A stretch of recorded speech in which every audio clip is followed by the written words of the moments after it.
Hello.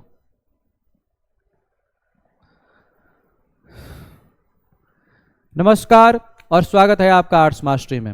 अब आपकी Bihar board की जो परीक्षा है उसमें महज और महज 120 दिन ही बाकी है, यानी अक्टूबर, नवंबर, दिसंबर और जनवरी।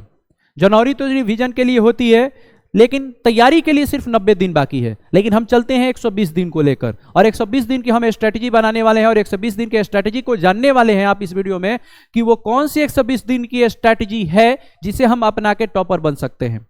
अगर बहुत सारे ऐसे विद्यार्थी हैं जो कल से तैयारी करेंगे, कल से तैयारी करेंगे, कल से तैयारी करेंगे, ऐसे करते करते सितंबर को भी खत्म करने वाले हैं, लेकिन आज तक भी उन्होंने तैयारी अपनी स्टार्ट नहीं की हुई है, तो उनके लिए ये वीडियो होने वाला है। और जिन लोगों ने पहले से ही तैयारी स्टार्ट कर दी है लेकिन अब तक आते आते उनको ये समझ नहीं आ रहा है कि अब लास्ट के 120 दिनों में हमें किस प्रकार से तैयारी करनी है, तो उनके लिए भी ये वीडियो होने वाला है। तो पूरा वीडियो को अंत तक देखिएगा। अंत तक अगर देखेंगे तो ही आप 120 दिन के स्ट्रेटजी को समझ पाएंगे कि पूरे 120 दिन तक हमें क्या फॉलो करने हैं और किस प्रकार से एक एक दिन का, एक एक क्षण का किस प्रकार से इस्तेमाल करेंगे। और एक एक क्षण आपके लिए, एक एक दिन आपके लिए बहुत ज्यादा इंपॉर्टेंट है। अगर अभी आप 120 दिन का भी अगर इस्तेमाल नहीं करते हैं अच्छे प्रकार से, तो समझिए कि फेल्यूअर आपका 120 दिन बाद इंतजार कर रहा है। हर बार किस्मत मेहरबान नहीं होती है, हमें पता है किस्मत मेहरबान होती है तो गधा भी पहलवान होता है, लेकिन हर बार किस्मत आप पे मेहरबान होने वाली नहीं है, ये भी बात याद रखिएगा, ये भी बात आप याद रखिएगा। चलिए वीडियो को स्टार्ट करते हैं। जैसे ही वीडियो स्टार्ट होता है तो आपके सामने एक मोटिवेशनल लाइन होती है, और आज की जो मोटिवेशनल लाइन है वो बहुत ही ज्यादा खतरनाक होने वाली है। और वो क्या है कि डिसिप्लिन दर्द देता है, लेकिन फेल्यूअर उससे भी ज्यादा आपको दर्द देता है। ये याद रखिएगा और ये दिमाग में बैठा लीजिएगा। उसके बाद आप 120 दिन का दृढ़ संकल्प को कभी नहीं तोड़िएगा। आप याद कीजिएगा, उन लड़कों को याद कीजिए जो फेल हो चुके हैं। आप अपने आसपास बहुत सारे लड़कों को देख रहे होंगे जो कभी किसी एग्जाम में फेल हो जाते होंगे, कितना ज्यादा उन्हें पीड़ा सहनी हो पड़ती होगी, समाज में, घर में, खुद से कितना ज्यादा लज्जा, शर्म, ये सारी चीजें होती होंगी। लोग जहां भी वो जाते होंगे, अरे ये तो फेल हो गए, अरे ये तो फेल हो गए, इनसे एक एग्जाम नहीं निकल पाया, ये सब ताने सुनने को मिलते हैं। तो वो सब ताने सुनने से बेटर है कि आप 120 दिन अपने आप को डिसिप्लिन कर लीजिए। ये वीडियो पूरा अंत तक देख लीजिए, आपके पास 120 दिन की स्ट्रैटेजी होगी और आप उस 120 दिन की स्ट्रैटेजी का इस्तेमाल करके टॉपर बन सकते हैं। आप 80 to 85% आप ला सकते हैं इन महज 120 दिन में, आप 120 दिन की स्ट्रैटेजी अपना के। तो वीडियो स्टार्ट करने से पहले और 120 दिन की स्ट्रेटजी बताने से पहले कि आपको क्या करना है 120 दिन, हम आपको पहले बताने वाले हैं क्या नहीं करना है। आपको स्क्रीन पे जिस प्रकार से ये फोटो दिखाई दे रहा है, ये तो बिल्कुल ही नहीं करने हैं आपको 120 दिन। आपको 120 दिन अपने आप को डिस्ट्रैक्शन से बचा के रखना है। जितना ज्यादा आप डिस्ट्रैक्शन से बचा के अपने आप को रखेंगे, उतना ही ज्यादा आप 120 दिन का यूटिलाइज करेंगे। आपको फिल्म नहीं देखनी है बिल्कुल भी, इस भाई साहब की तरह। आपके पास अगर लैपटॉप है और लैपटॉप से आप तैयारी कर रहे हैं, तो आपको 120 दिन तक कोई भी मूवी नहीं देखनी है। आपको उस लैपटॉप का इस्तेमाल सिर्फ और सिर्फ पढ़ाई में ही करना है। आपको इन भाई साहब की तरह मोबाइल का इस्तेमाल नहीं करना है, या इन भाई साहब की तरह लाइब्रेरी में आप बैठे हैं या फिर बैठे हैं अपने घर पे भी आप पढ़ाई कर रहे होते हैं, तो इन भाई साहब की तरह सोशल मीडिया का इस्तेमाल नहीं करना है। डिस्ट्रैक्शन में आपको नहीं फंसना है। अगर आप डिस्ट्रैक्शन में फंसते हैं यानी आप फेल्यूअर की तरफ जा रहे होते हैं। अभी भी आपको 120 दिनों तक इनकी तरह तो अपने आप को, मोबाइल को और अपने लैपटॉप का इस्तेमाल नहीं करना है, डिस्ट्रैक्शन से अपने आप को बचाना है। यानी आज अगर आप सेक्रीफाइस कर रहे हैं तो कल आपको सक्सेस मिलेगी ही, ये मेरी गारंटी है। आप अगर 120 दिनों तक ही अपने आप को सेक्रीफाइस कर रहे हैं, इन सब चीजों का अगर सेक्रीफाइस कर रहे हैं, सोशल मीडिया का सेक्रीफाइस कर रहे हैं, आप हर डिस्ट्रैक्शन से आप बच रहे हैं और अपने आप को बचा के रख रहे हैं और 120 दिनों वाली ये स्ट्रेटेजी फॉलो कर रहे हैं, तो आपको सक्सेस मिलके ही रहेगी, ये मेरी गारंटी है। आपको करना क्या है, ये नहीं करेंगे तो क्या करेंगे आप? आपको इन भाई साहब की तरह क्या करनी है, पूरा पढ़ाई करना है। गेट के बाहर क्या हो रहा है, खिड़की के बाहर क्या हो रहा है, घर के बाहर क्या हो रहा है, घर वाले क्या बात कर रहे हैं, आपको उन सब चीजों पर 120 दिनों तक ध्यान नहीं देना है। कौन क्या कह रहा है, दोस्त बोल रहा है चलो वहां घूमने चलते हैं, चलो मेला घूमने चलते हैं, चलो ये करते हैं, वो करते हैं, क्रिकेट खेल लेते हैं, ढेर पढ़ने वाले हो गए हो, इन बातों पर आपको ध्यान नहीं देना है। आपको सिर्फ और सिर्फ इस प्रकार से, आपको चाहे आप लाइब्रेरी में पढ़ रहे हैं, चाहे आप घर पे पढ़ रहे हैं, इस प्रकार से तैयारी आपको करते रहने हैं। पूरा अपने आप को याद रखिएगा, आपके लिए 120 दिन, ये क्षण क्षण आपके लिए बहुत ज्यादा क्या है, इंपॉर्टेंट है। एक एक दिन आपके लिए इंपॉर्टेंट है, एक एक सेकेंड आपके लिए इंपॉर्टेंट है, एक एक घंटा आपके लिए इंपॉर्टेंट है। तो आपको क्या करना है, टाइम मैनेजमेंट पे बहुत ज्यादा ध्यान देना है। और 120 दिनों की क्या स्ट्रैटेजी रहने वाली है, ये आपको इस वीडियो में पता चल जाएगा कि 120 दिनों तक आपको करना क्या है। तो ये सारी चीजें आपको क्या करना है, ऐसे पढ़ते रहना है, टाइम मैनेजमेंट करते रहना है। यानी आप सोशल मीडिया जैसे ही बंद करते हैं और 120 दिनों तक अपने स्टडी मोड को जैसे ही आप ऑन करते हैं, आपको सक्सेस मिल के रहेगी। ये मेरी गारंटी है, ये मेरी गारंटी है। आप 120 दिनों वाला अगर ये टाइम मैनेजमेंट आप इस्तेमाल कर रहे हैं, 120 दिनों वाली स्ट्रैटेजी आप अपना रहे हैं, तो आप यहां से कन्फ्यूजन वाले दिमाग से आप टॉपर वाले दिमाग तक पहुंच जाएंगे। आप एक रियल स्ट्रैटेजी अपना रहे हैं, स्मार्ट स्ट्रैटेजी अपना रहे हैं और कंसिस्टेंसी को अपना रहे हैं, तो आप टॉपर बन जाएंगे। और ये मेरी गारंटी है, आप बन ही जाएंगे अगर 120 दिन पूरे अच्छे प्रकार से इस्तेमाल कर रहे हैं। तो जैसे करना क्या है, अभी आपका दिमाग इस प्रकार से एकदम कन्फ्यूजियाइल होगा कि करें क्या 120 दिनों तक, तैयारी तो कुछ हुई नहीं है, या मेरी तैयारी अच्छे प्रकार से हुई है तो किस प्रकार से उसको जाने, या और अच्छे प्रकार से किस प्रकार से कर ले हम उसको। ये पूरा कंफ्यूजन ऐसा हुआ होगा। रिलैक्स, हम बताएंगे आपको। और आप 120 दिन जैसे ही इस्तेमाल कर रहे हैं और इस स्ट्रेटजी के साथ में इस्तेमाल कर रहे हैं, तो आप इस कंफ्यूजन भरे दिमाग से इस स्माइली करते हुए दिमाग तक पहुंच जाएंगे। आप पहुंच जाएंगे, मेरी ये गारंटी है। वीडियो को पूरा अंत तक देखिएगा। और इस चैनल पे नए हैं तो चैनल को सब्सक्राइब कर दीजिएगा। और अगर आपका मित्र भी इसी कंफ्यूजन में पड़ा होगा, उसको भी ये वीडियो शेयर कर दीजिएगा। जैसे आपको करना क्या है, सबसे पहले अपने जो माइंडसेट है उस माइंडसेट को टॉपर वाले माइंडसेट में कन्वर्ट करना है। सर, टॉपर वाले माइंडसेट में कैसे कन्वर्ट कर सकते हैं, ये तो हमें पता ही नहीं है। तो टॉपर वाले माइंडसेट में आप वैसे कन्वर्ट कर सकते हैं, अपने आप को डिसिप्लिन रखकर। एक टॉपर क्या करता है, पूरे साल तक अपने आप को डिसिप्लिन रखकर पूरे साल मेहनत करता है, हर एक चीज की सैक्रिफाइस करता है। तो आपको भी वैसा ही माइंडसेट बनाना है इन 120 दिनों तक। वो पूरे साल तक सैक्रिफाइस किया हुआ है, लेकिन आप 120 दिन भी अगर सैक्रिफाइस कर ले रहे हैं तो आप टॉपर बन सकते हैं। तो आपको टॉपर का पहला माइंडसेट आपको अपनी टॉपर वाली बनानी है। अगर टॉपर वाली माइंडसेट बना ले रहे हैं, यानी डिसिप्लिन आप रख ले रहे हैं, तो आप सुपर पावर में अपने माइंड को कन्वर्ट कर देंगे।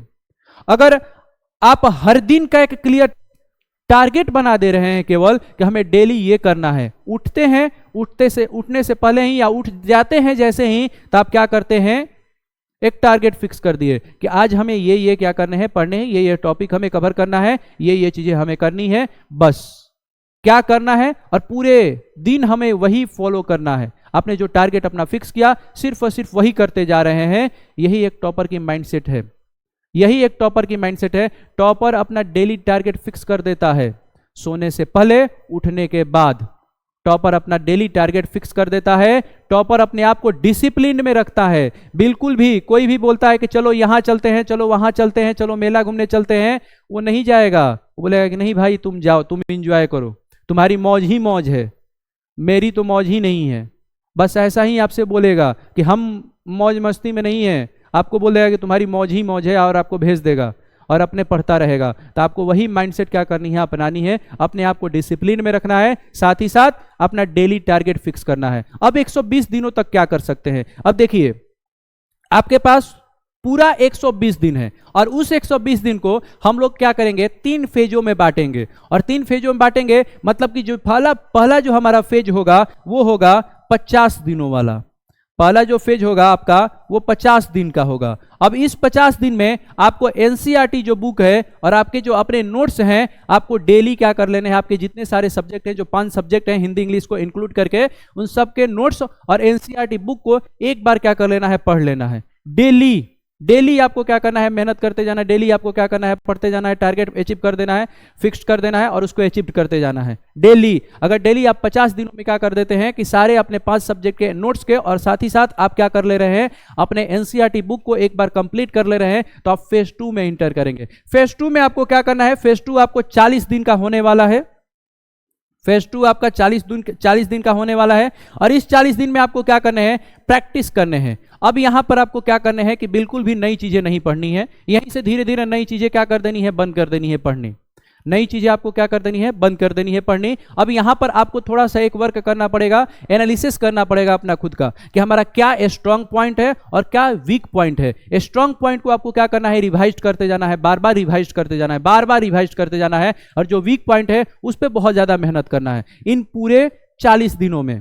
इन पूरे 40 दिनों में यानी फेज 2 में। जैसे ही आप फेज 3 में इंटर करते हैं तो अब आपके पास यहां पे सिर्फ और सिर्फ रिवीजन और मॉक टेस्ट, इसके अलावा कुछ नहीं पढ़ना है और कुछ नहीं करना है। नई चीजें आपको क्या करनी है, फेज 3 में नहीं पढ़ना है। जैसे ही आप फेज 3 में इंटर करते हैं तो आपको नई चीजें बिल्कुल नहीं पढ़नी है, सिर्फ और सिर्फ जो आपने अब तक पढ़ लिया उसी को रिवाइज करते जाना है, बार बार रिवाइज करते जाना है। कम से कम एग्जाम में बैठने से पहले पूरे जनवरी में 3 बार रिवीजन होना चाहिए आपका नोट्स, आपका बुक, जो आपने नोट्स बनाया हुआ है, जो आपके पास असाइनमेंट्स है, आपका 3 बार रिवाइज हो जाना चाहिए आपके परीक्षा में बैठने से पहले। आपका मॉक टेस्ट कंप्लीट होना चाहिए, जितने सारे आप अपने पास मॉक टेस्ट रखे हुए हैं आपको मॉक टेस्ट कंप्लीट कर लेना है। आपको पीवाईक्यू कंप्लीट कर लेने हैं, पिछले 10 सालों के पीवाईक्यू आपको कंप्लीट कर लेने हैं, चाहे वो ऑब्जेक्टिव है, चाहे वो सब्जेक्टिव है, चाहे वो 5 नंबर वाला सब्जेक्टिव है, चाहे वो 2 नंबर वाला सब्जेक्टिव है, कोई भी सब्जेक्टिव हो आपको कंप्लीट कर लेने हैं पूरे जनवरी। यही आपको करने हैं पूरे जो फेज 3 है। उसके बाद आप ये टॉपर बन सकते हैं और आप ये कप ले सकते हैं, यानी टॉपर बनने का आपका सपना पूरा हो जाएगा। आप अगर पूरे क्या करते हैं, तीनों फेज वाली ये जो 120 दिन वाली जो स्ट्रैटेजी है अपना रहे हैं, तो मेरी गारंटी है पूरा डिसिप्लिन में अगर आप अपना रहे हैं, कंसिस्टेंसी के साथ फॉलो कर रहे हैं, टाइम मैनेजमेंट के साथ फॉलो कर रहे हैं, तो मेरी गारंटी है आप टॉपर बनेंगे और बनेंगे ही। जैसे अब अगर देखा जाए कि पूरे फेज 1 और फेज 2 फेज 3 और थोड़ा सा इसको डिकोड किया जाए तो फेज 1 में आपको क्या करने हैं कि एनसीईआरटी जो बुक है आपको पढ़ना है प्रॉपरली, घबराना नहीं है कि समय नहीं है, ये नहीं है, हमें एनसीईआरटी पढ़ रहे हैं, दूसरे बच्चे गाइड पढ़ रहे हैं, उन पे बिल्कुल भी ध्यान नहीं देना है। दूसरे बच्चे आप देखते होंगे कि जो भेड़ है बिना डायरेक्शन के जिधर मन उधर जा सकती है, ठीक है, लेकिन जिसका डायरेक्शन रहता है वो पूरा अपने डायरेक्शन पे चलता जाता है तो एक दिन अपने लक्ष्यों को हासिल कर लेता है। तो आपके पास 120 दिन की स्ट्रैटेजी है, तो आप उस 120 दिन को फॉलो करते हुए पहले 50 दिन में आपको क्या करना है, अपने बुक्स को और अपने नोट्स को क्या करने हैं, पढ़ने हैं अच्छे प्रकार से। बाकी गाइड रट रहे हैं, यूट्यूब पे वीडियो देख रहे हैं, लड़ाने वाला क्वेश्चन, ये वो सब चीजें वो आपको नहीं करनी है। आपको टोटली आपको अपने एनसीईआरटी बुक और जो भी आपने नोट्स अब तक ले लिखा हुआ है या नहीं भी बनाया है तो एनसीईआरटी को पढ़ते पढ़ते एसटी की एक नोट्स बना लेने हैं, ताकि जनवरी में चलकर आपको हेल्प करे रिवीजन करने में। साथ ही साथ आपको डेट्स, कीवर्ड्स, एसटीकी नोट्स, मतलब ये सब चीजें भी क्या करने हैं। अगर पॉलिटी पढ़ रहे हैं, पॉलिटी आपका सब्जेक्ट है, अगर हिस्ट्री आपका सब्जेक्ट है, तो आपको क्या करना है, जितने सारे डेट्स वगैरह है सब चीजें आपको याद रखने हैं, जितने सारे नाम वगैरह हैं वो सब चीजें क्या करना है, डे 1 से लेकर 50 के बीच में यानी फेज 1 में ही आपको कंप्लीट कर लेना है, याद कर लेना है, और उसका एक स्टिकी नोट्स बना लेना है और सामने चिपका देना है कि डेली सुबह उठते और सोते आपको क्या कर लेना है, एक बार उसको रिवाइज कर लेना है। उसके बाद आपको क्या करना है, आपका हिंदी इंग्लिश भी है तो हिंदी इंग्लिश को भी साथ ही साथ क्या करना है, पढ़ना है, यानी लिटरेचर को भी पढ़ना है। और इसमें एक एक्स्ट्रा क्या करना है, डेली जैसे ही आप अपने चैप्टर्स को कंप्लीट करेंगे तो उसमें जो क्वेश्चन आंसर होंगे या पीवाईक्यू को, ये स्टार्ट करने से पहले पीवाईक्यू को आप क्वेश्चन देख लीजिएगा कि इस चैप्टर से चैप्टर वाइज जो पीवाईक्यू आपके पास होंगे उनको क्या करना है, कंप्लीट करना है। कब इस पीवाईक्यू में कितने पीवाईक्यूज को, प्रश्नों को हम बिना देखे हुए, बिना हेल्प के हम कितना लिख ले रहे हैं, अगर इतना आप कर ले रहे हैं पूरे 50 दिन तक दृढ़ संकल्पित होकर अगर आप पूरे डिसिप्लिन में फॉलो कर ले रहे हैं, गारंटी लेते हैं कि फेज 2 में आप जैसे ही पहुंचेंगे तो आपका कॉन्फिडेंस आज से 100 गुना ज्यादा बेटर होगा। आज से 100 गुना ज्यादा बेटर होगा आपका कॉन्फिडेंस। डे 1 से लेकर डे 50, आप जैसे ही डे 50 में पहुंचते हैं तो आपका कॉन्फिडेंस आज से 100 गुना ज्यादा होगा। जैसे ही आप फेज 2 में पहुंचते हैं, अब यहां पर आपको क्या करना है कि जो पिछले 10 सालों के जो भी प्रीवियस ईयर क्वेश्चन है आपको वो सॉल्व करने हैं। पिछले 10 सालों के जितने सारे प्रीवियस ईयर क्वेश्चन हैं वो सब बार बार आपको सॉल्व करने हैं, बार बार आपको लिखने हैं, बार बार लिखने की प्रैक्टिस करनी है, ऑब्जेक्टिव आपको बार बार लगाने हैं पूरे 40 दिन तक।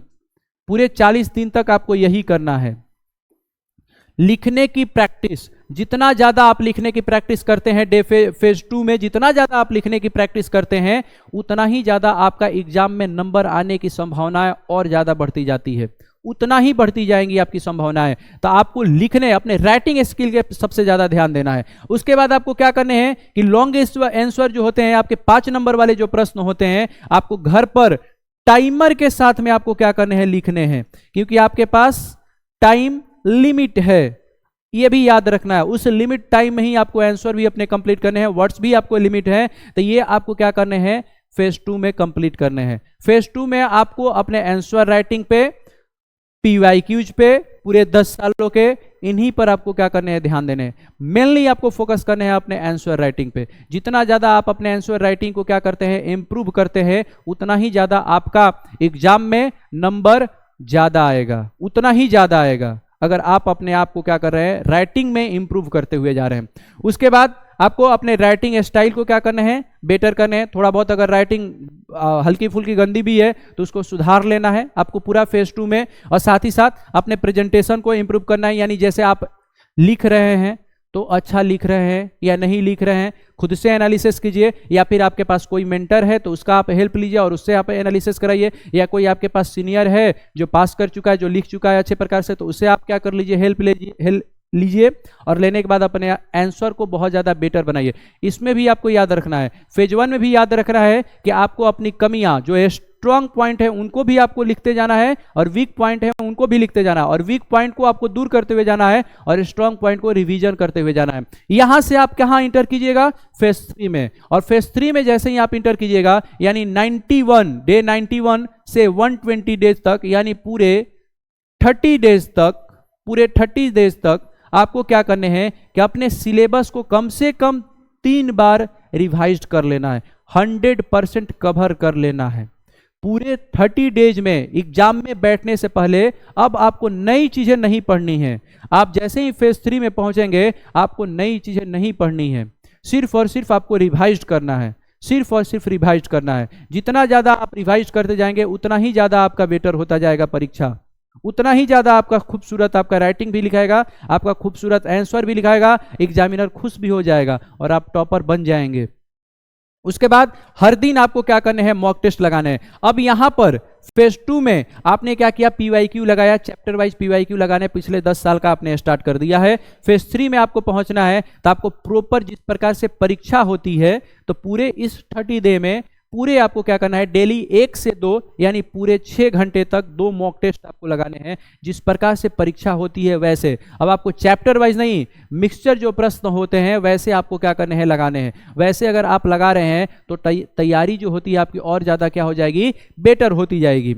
साथ ही साथ उसके बाद क्या करना है, अपने आंसर को, यानी यहां पे और भी ज्यादा आपको मेहनत करना है अपने आंसर को खूबसूरत बनाने में। यानी जो हेडिंग्स होंगी उसको अंडरलाइंस करना है, जो ज्योग्राफी का प्रश्न होगा उसमें आपको डायग्राम बनाने की कोशिश करनी है। अगर डायग्राम बना देते हैं तो और ज्यादा आपका आंसर खूबसूरत हो जाएगा, और जितना ही ज्यादा इस स्ट्रीम में आंसर आपका बेटर होता जाएगा और खूबसूरत दिखेगा, आपके जो शब्द होंगे जितने ही ज्यादा खूबसूरत होंगे उतना ही ज्यादा आपको नंबर मिलेगा। यही आपको फेज 3 में आपको करना है। उसके बाद आपको क्या करना है कि फेज 3 में आपने क्या क्या मिस्टेक किया हुआ है, ये फेज 3 की ही बात नहीं है। आप फेज 1 में डे 1 से स्टार्ट कर रहे हैं, तो डे 1 में आज आपने क्या गलतियां किया हुआ है, रात में सोते समय आप लिख लीजिए और उसको याद रखिए, दिमाग में उसको रखे रहिए कि कल ये सारी गलतियां हमको नहीं करनी है। फिर परसों कल आपने जो गलतियां की उसको भी लिख लीजिए, फिर परसों वो गलती नहीं दोहरानी है। ऐसे आप देखेंगे कि डे 1 जो आज से आप स्टार्ट करेंगे और जैसे ही आप परीक्षा में बैठे रहेंगे, आपका कॉन्फिडेंस 1000+%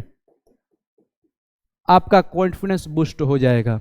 अगर पूरा आप इस स्ट्रैटेजी को फॉलो कर रहे हैं तो आपके पास सिर्फ और सिर्फ 120 दिन है, और यही 120 दिन आपके फ्यूचर को डिसाइड कर रहे हैं। और जितना ही ज्यादा आप 120 दिन का क्या कर रहे हैं, इस्तेमाल कर रहे हैं बेटर तरीके से, पूरे डिसिप्लिन में, टाइम मैनेजमेंट के साथ में, कंसिस्टेंसी के साथ में, उतना ही आप सक्सेस के पास में जाएंगे, उतना ही आप टॉपर बनने के कगार पे पहुंचेंगे। नहीं तो याद रखिए, वीडियो स्टार्ट हुआ था तो हमने एक मोटिवेशनल लाइन आपको दिया था, डिसिप्लिन का दर्द फेलुअर के दर्द से कम होता है।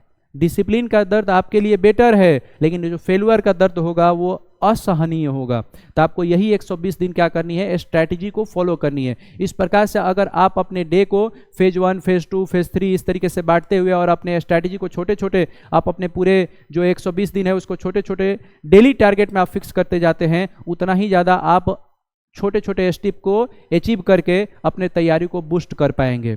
अगर आप चाहते हैं कि डे 1 किस प्रकार का आपका डे 1, डे 2, डे 3 किस प्रकार की रूटीन होनी चाहिए, हमें जैसे डे 1 में क्या पढ़ना है, क्या नहीं पढ़ना है, किन सब्जेक्ट को पढ़ना चाहिए, किन सब्जेक्ट को नहीं पढ़ना चाहिए, कैसे पढ़ना है, कितना घंटा पढ़ना चाहिए, कितने घंटे में कितना घंटा हम क्या कर सकते हैं, राइटिंग पे ध्यान दे सकते हैं, कितना घंटा हमको पीवाईक्यू पे ध्यान देना है। अगर इस प्रकार से भी अगर रूटीन बनाना चाहते हैं आप तो कमेंट कर सकते हैं कि सर हमें वैसा भी रूटीन बनाकर दे दीजिए, डे 1 में क्या करना है। यानी डेली का जो रूटीन हमारा क्या होना चाहिए, डे 1 से लेकर डे 50 तक, डे 51 से लेकर डे 90 तक, डे 91 से लेकर डे 120 तक आपको डेली का रूटीन क्या होना चाहिए। अगर वो भी आपको चाहिए तो वो कमेंट कर सकते हैं, वो भी रूटीन हम आपको उस पर भी आपको एक वीडियो बनाकर आपको प्रोवाइड करा देंगे, जिससे आपको प्रॉपर एक माइंड मैप मिल जाएगा कि हमें क्या करना है पूरे 120 डेज तक, और डेली का हमारा टारगेट और डेली का हमारा रूटीन क्या होना चाहिए वो भी आपको मिल जाएगा। ऐसे ही हंसते रहिए, मुस्कुराते रहिए, और अगर चैनल पे नए हैं तो चैनल को सब्सक्राइब कर दीजिए, और ये वीडियोज उनको भी शेयर कीजिए, अपने दोस्तों को भी शेयर कीजिए कि उनकी भी तैयारी बेटर हो जाए। और 120 दिन को अब तक तो उन्होंने गवा दिया, लेकिन 120 दिन का इस्तेमाल करके वो टॉपर बन सकते हैं। और अभी से आप प्रण लीजिए और डेली बोलते जाइए, डेली रोज सुबह शाम रात बोलते ही मत जाइए, एक्शन भी लीजिएगा proper. Yes I will the next topper, yes I will be the next topper. अपने आप में मन में रिपीट करते जाइए, आपका कॉन्फिडेंस बढ़ता जाएगा, आपका मोटिवेशन अंदर से आना स्टार्ट होगा। आप पूरे 120 दिन का डिसिप्लिन में और कंसिस्टेंसी में इस्तेमाल करेंगे और आप एग्जाम में कॉन्फिडेंस के साथ में बैठिएगा।